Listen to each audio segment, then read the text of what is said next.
Well friends, in the continuation with the conjugate beam method, today we will solve one numerical. Yesterday we have seen what is the concept of conjugate beam and what are the changes in the normal beam and conjugate beam. Okay, so today we will solve the numerical based on the conjugate beam method. So we have seen 4 steps to be followed to calculate the slope and deflection by using this method. So what are these steps? The first step is to draw the bending moment diagram. Second step is to prepare the conjugate beam, means you have to calculate the M upon EI diagram, you have to check the support and you have to prepare the conjugate beam. Third step is to calculate the reactions of the conjugate beam, and step number 4 is to calculate the required values of slope and deflection by calculating the shear force and bending moment in conjugate beam. Okay, so this is one simply supported beam with a point load at the center C, and you can see from A to C the rigidity of beam is 2 EI, whereas from C to B the rigidity is I.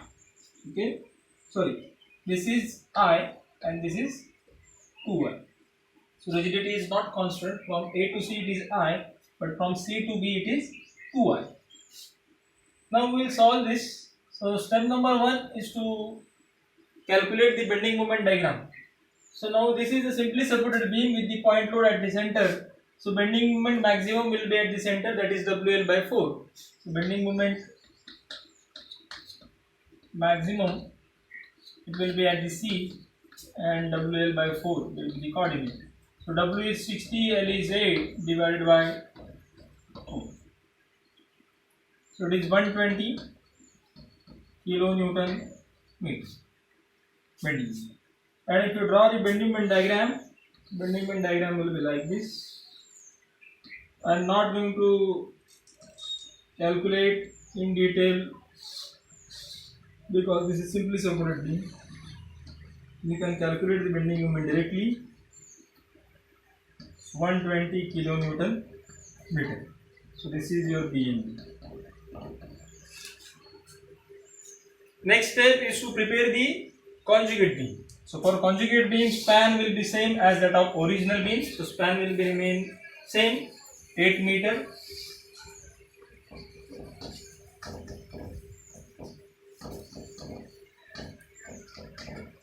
Okay.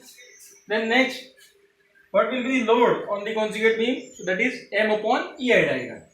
So M upon EI diagram means you have to divide the coordinate of M by its rigidity EI. So what is bending moment at A? Bending moment at A is 0. So coordinate at A of M upon diagram will be also 0. Then what is bending moment at C? It is 120. So we will divide this 120 by I, because we have to calculate M upon EI diagram. So M divided by EI. So 120 divided by EI. I value is given. E value will remain constant from A to C. But at the same point, you can see from A to C, I is 1I, but from C to B, I is 2I. So at the same point, the coordinate will change. And if you consider the second position or second transition state from C to B, it will be 120 divided by 2 EI. So 120 divided by 2 EI. So at C point, M1 EI diagram will possess two values, 120 divided by EI and 120 divided by 2 EI. That means 60 divided by EI. And at point C, again bending moment is 0, so M1 EI diagram will be also 0. Okay. So now this is your M upon EI diagram. Now we have to prepare the conjugate beam. So conjugate beam span will remain same. Now what about the support? So both the supports are equal support. So simply supported beam will not change. So support condition will remain same. It will not change. So conjugate beam preparation is over. Now what is next? Next is to calculate the reactions, and then we will proceed for the calculation of theta B, theta C, theta A and delta C. So first of all I will calculate this load from A to B and load from B to C. Then I will proceed for the calculation of reaction, so that the reaction calculation will become very simple, because this load type is uniformly varying load. So directly if we proceed for the calculation of reactions, it will be little bit complicated. Okay, so this type of load is uniformly varying load. So first we will calculate the load from A to B. Load from A to B. So it is uniformly varying load. So the load will be area of this triangle. So area 1/2, triangle area will be 1/2, base is 4 meter and height is 120 divided by EI. Okay, load from A to B will be area of this triangle, because in conjugate beam load will be M upon EI diagram. ये 1 upon EI diagram चा जो काही area असेल तो त्या beam वरचा load असेल. So load from A to B will be 1/2 4 into 120 divided by EI. So if you calculate this, this will become 240 divided by EI. Then load from B to C. So load from B to C, again if we proceed, this is again triangular area 1/2 base into height 60 divided by EI. So this will become 120 divided by EI. Okay, so I have calculated this load. I will rub this. Now we will proceed for the reactions calculation. Reaction RA and reaction RB.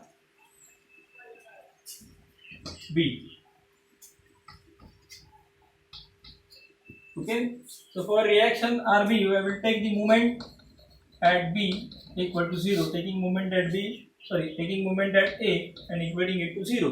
So RB multiplied by distance 8 meter minus this load from C to B, that is B to C, it is 120 divided by EI, and from where it will act? It will act at the centroid. Centroid will be 1/3 of 4 from apex, and this will act at again 1/3 of 4 from apex. ट्रायंगलचा centroid कुठे असणार आहे? तर 1/3 of base from the apex and 2/3 of base from the toe. आता आपण फक्त apex पासूनचा distance घेतोय.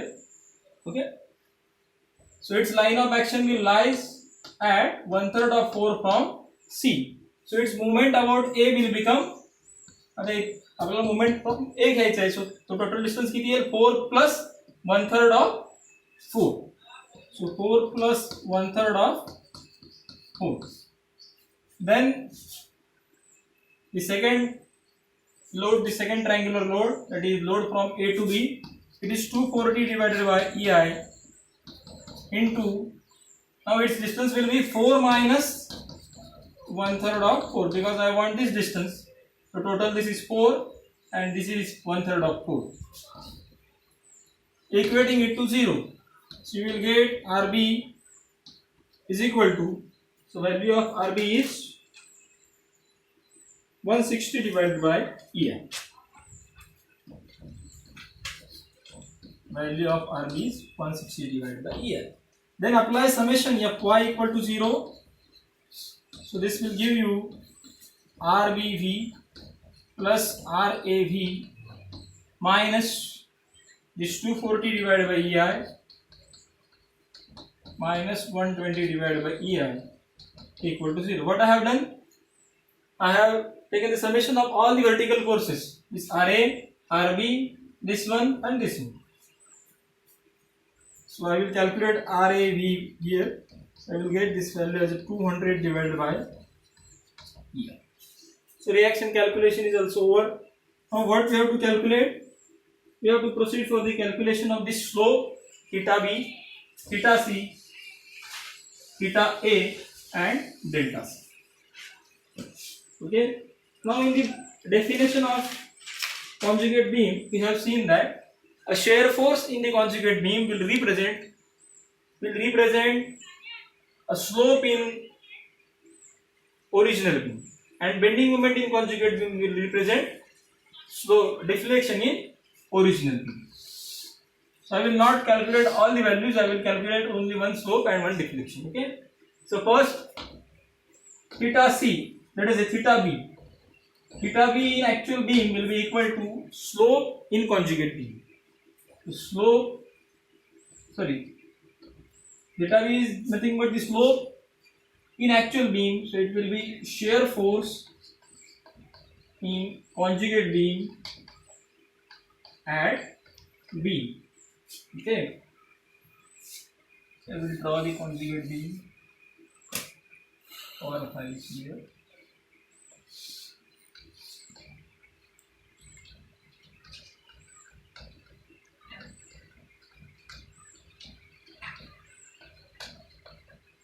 RA and RB.